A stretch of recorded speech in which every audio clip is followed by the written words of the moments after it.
రోజు కలిపితే ఇంకో 3000 కోట్లు పెరిగింది. ఆల్రెడీ ఇంతకుముందే 2003వ తారీఖు 5వ తారీఖు తీసుకున్నారు. ఇవాళతో కలిపితే ఇంకో 1000 పెరిగింది. 55,277 కోట్లు ఎఫ్ఆర్బిఎం కింద తీసుకున్నారు. కార్పొరేషన్ గ్యారంటీల కింద 61,991 కోట్లు తీసుకున్నారు. 10,099 కోట్లు గ్యారంటీ లేకుండా తీసుకున్నారు. మొత్తంగా కాంగ్రెస్ పార్టీ ఏడాది పాలనలో చేసిన అప్పు ఎంత అంటే 1,27,208 కోట్లు. ఒక్క ఏడాదిలో వీళ్ళు చేసిన అప్పు 1,27,208 కోట్లు. 5 ఏళ్లకు మనం లెక్క కడితే ఎంత అవుతుందంటే అధ్యక్ష 6,36,040 కోట్ల రూపాయలు 5 ఏళ్లలో కాంగ్రెస్ ప్రభుత్వం చేయబోయే అప్పుగా దీన్ని బట్టి మనకు స్పష్టంగా కనబడతా ఉంది. ఇకపోతే అధ్యక్ష ఈ మధ్యకాలంలో కాంగ్రెస్ పార్టీ నాయకులు వైట్ పేపర్, కాంగ్రెస్ పార్టీ పెట్టిన వైట్ పేపర్ బుక్ కూడా తెచ్చాను అధ్యక్ష. ఇది వైట్ పేపర్. అదేవిధంగా బట్టి విక్రమార్క గారు ఈ సభలో పెట్టిన పేపర్. దీని ఆధారంగా నేను పోయినసారి బడ్జెట్ సమావేశాల్లో కూడా చాలా స్పష్టంగా చెప్పాను. మీరు గతంలో బీఆర్ఎస్ పార్టీ 10 ఏళ్ల కాలంలో 671 అని ఒకరంటారు, 7 లక్షల కోట్లని ఒకరంటారు, 711 అని నోటికొచ్చినట్టు మాట్లాడుతున్నారు.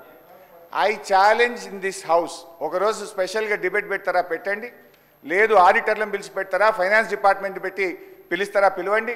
ఐ వాంట్ టు ప్రూవ్ 10 ఏళ్ల బీఆర్ఎస్ కాలంలో జరిగిన మొత్తం అప్పు కేవలం 4,17,496 మాత్రమే. కానీ గోరంతలు కొండంతలు చేసి గోబల్స్ ప్రచారం చేసేటువంటి ప్రయత్నాన్ని ఈ సభ ద్వారా నేను తీవ్రంగా ఖండిస్తూ ఉన్నాను. గతంలో గౌరవనీయులు బట్టి విక్రమార్క గారు ఎన్నికల ముందు ఆదాయాన్ని సమకూర్చడంలో కాంగ్రెస్ పార్టీకి అపారమైనటువంటి అనుభవం ఉంది, హామీలన్నీ నెరవేర్చడం మాకు పెద్ద సమస్యే కాదు అని ఎన్నికల ముందు చెప్పారు. వీడియో కూడా ఉంది, కావాలంటే పంపిస్తాను. ఇప్పుడు అధికారంలోకి వచ్చిన తర్వాత ఏమైంది, ఏడాది అయింది, హామీలు ఎప్పుడు అమలు చేస్తారంటే అప్పుల పేరు చెప్పి తప్పించుకునేటువంటి ప్రయత్నం చేస్తున్నారు. ఒక అబద్ధాన్ని 100 సార్లు చెప్తే నిజమైతే అనే విధంగా గోబల్స్ ప్రచారం చేస్తూ ఉన్నారు. అందుకే ఈ శాసనసభ వేదికగా సభ్యులకు రాష్ట్ర ప్రజలకు కూడా ఈ 7 లక్షల కోట్ల అప్పు అని కాంగ్రెస్ పార్టీ చేస్తున్న ప్రచారం తప్పు అని ఈ సభ ద్వారా రాష్ట్ర ప్రజలకు నేను తెలియజేయదలుచుకున్నా అధ్యక్ష. ఆర్బీఐ కంటే గొప్ప వాళ్ళు అయితే ఉండరు అధ్యక్ష. ఇన్ఫ్యాక్ట్ అధ్యక్ష ఈ 4,17,496 కోట్లలో కూడా 10 ఏళ్ల బీఆర్ఎస్ పాలనలో 4-5 ప్రత్యేకమైన విషయాలు ఉన్నాయి.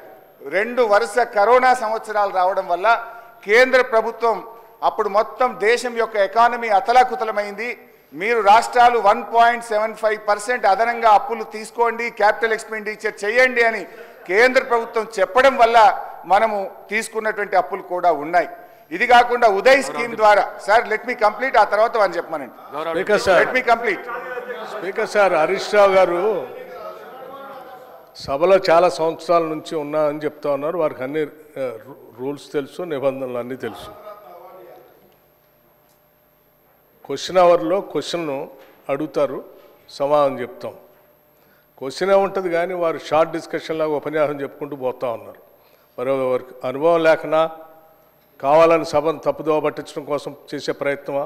మీరు అడిగారు ఈ అప్పుల పైన మీరు తప్పుదోవ పట్టిస్తూ ఉన్నారు, గోబల్స్ ప్రచారం చేస్తున్నారు, ఏదంటే సభలో చర్చ పెట్టండి. ఎస్, మేము రాగానే సభలో చర్చ ఉండాలనే వైట్ పేపర్ పెట్టా మీరు చేసిన తప్పులు అన్నింటినీ. మళ్ళీ కావాలని అడుగుతుంటే మాకేం అభ్యంతరం లేదండి. మేము అసలు పూర్తిగా ఈ సభకి రాష్ట్ర ప్రజలకి వాస్తవాలన్నీ తెలియాలనేటువంటి ఆలోచనలో స్పష్టంగా ట్రాన్స్పరెంట్గా ఉన్న గవర్నమెంట్ ఇది. ఏది దాచుకోవాలని ప్రయత్నం చేయాలి మీలాగా. సో మీరు వాళ్ళ చర్చ పెడదామన్నా ఫైన్, షార్ట్ డిస్కషన్కి వీఆర్ రెడీ. మీరు ఏదో ఏ ఫామ్లో ఇస్తారో ఇవ్వండి, గౌరవ సభాపతి గారికి ఇవ్వండి, వారి అనుమతితో వారు ఇస్తే టైం ఇస్తే we are ready to debate sir. అంతేగాని ప్రశ్నలంతా వదిలిపెట్టి మొత్తం పాత కథలన్నీ చెప్పుకుంటూ వారి చరిత్ర అంతా చెప్పుకోవడానికి ప్రయత్నం చేస్తే అది వినటానికి మేము ఈ ప్రశ్న క్వశ్చన్ అవర్ ఇట్లా వేస్ట్ చేయొద్దు అధ్యక్ష. రెండు విషయాలు సార్, ఎవరు భుజాలు తడుముకుంటున్నారో స్పష్టంగా అర్థమైంది, ప్రజలైతే చూస్తున్నారు. అయితే గౌరవ డిప్యూటీ స్పీకర్ గారి యొక్క సవాల్ను నేను స్వీకరిస్తా ఉన్నా. ఆల్రెడీ బీఆర్ఎస్ పార్టీ తరఫున మేము ప్రివిలేజ్ మోషన్ ఇచ్చాం. Privilege motion on honourable deputy CM we have given sir. That privilege motion is pending. Sir సభ మళ్ళీ సభను కూడా మళ్ళీ తప్పుదోవ పట్టిస్తున్నారు అధ్యక్ష. మళ్ళీ తప్పుదో పట్టించు అంటే లేస్తే సత్యదూరమైన మాటలు మాట్లాడటం తప్ప వాస్తవాలు మాట్లాడితే తల పగిలిపోతారు అని ఏమైనా శాపం ఉందా అని నా అనుమానం అధ్యక్ష. వీళ్ళకి అస్సలు వాస్తవాలు మాట్లాడరు అధ్యక్ష, అన్నీ సత్యదూరాన్ని. ఏంది ప్రివిలేజ్ మోషన్? మీరు ఆ ప్రివిలేజ్ మోషన్ ఇచ్చేది అధ్యక్ష. వీళ్ళు ప్రివిలేజ్ మోషన్ ఇస్తారా సభా నిబంధనల గురించి, సభా నియమాల గురించి? దేనికి ప్రివిలేజ్ మోషన్ అధ్యక్ష? దేనికి? నేను నిన్న చూపించాను నేను అధ్యక్ష. రూల్స్ బుక్ వాళ్ళ హయాంలో తయారు చేసింది. పాత రూల్స్ బుక్ అన్నిటిని కూడా మార్చేసి వాళ్ళకు అనుకూలంగా ఉండేటట్టుగా రూల్స్ బుక్ అంతా తయారు చేసుకొని సభలు పెట్టి ఆ రూల్స్ బుక్లో ఏం చూపించారు అధ్యక్ష? స్పష్టంగా ప్లకార్డ్స్ తీసుకొని రావద్దు, స్లోగన్స్ ఇవ్వద్దు, పొరపాట్లు అట్టు చేస్తే వాళ్ళ మీద చర్యలు తీసుకోవాలని చెప్పి అన్ని చాలా స్పష్టంగా రూల్స్ బుక్లో పెట్టి నిన్న మీరు చేసింది అధ్యక్ష. ఏం చేశారు మీరు? సభలో మీరు కానీ మీ